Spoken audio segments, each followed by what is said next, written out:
In the summer of 2003, 38-year-old Michael Redford, a quiet but well-liked park ranger in rural Oregon, clocked out of work and vanished without a trace.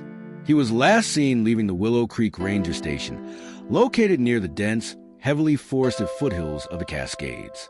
Michael had lived alone in a modest cabin about 6 miles from the station. When he didn't show up for his next shift, co-workers assumed he was sick. But when days passed with no sign of him, and his cabin was found locked, with his truck still parked outside, alarm bells went off. At the time, Redford's disappearance didn't make national headlines. It was filed as another missing person case in a remote part of the country, and with no signs of foul play or forced entry. Law enforcement had few leads.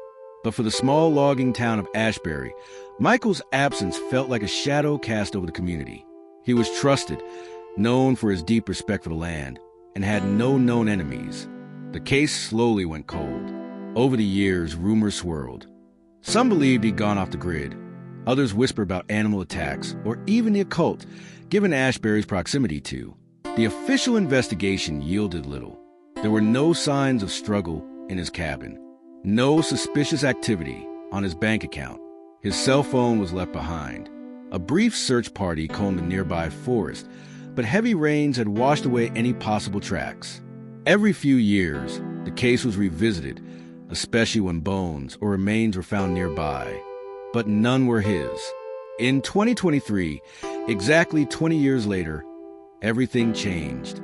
During a logging project, workers uncovered an old, rusted underground storm shelter on a stretch of land once owned by a now-deceased survivalist named Harold Crane, about 12 miles from Ashbury. Inside was a horrific scene. Decayed restraints, old food rations, chains bolted into the floor, and a human skeleton lying near the exit hatch, curled in a fetal position. Dental records later confirmed it was Michael Redford.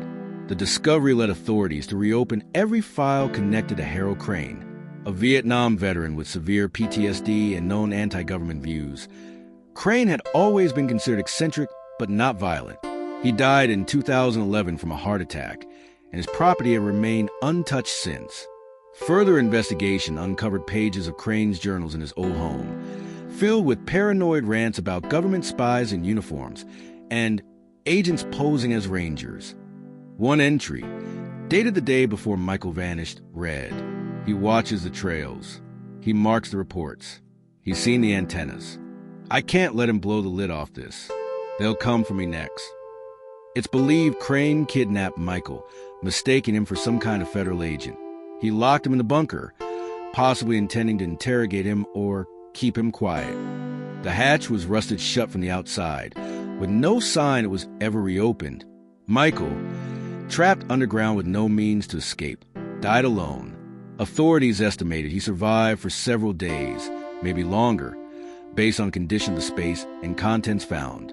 The case sent shockwaves through Oregon and the national media, not just for the grim nature of Michael's death, but the fact that he was so close, buried beneath layers of suspicion and forgotten land, while his community searched elsewhere.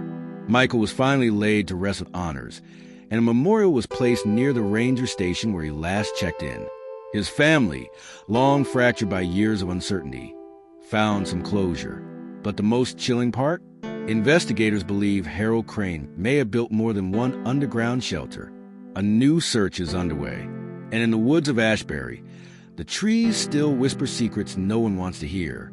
If someone could disappear so completely, hidden just miles from where they lived, how many more secrets like this are buried right beneath our feet?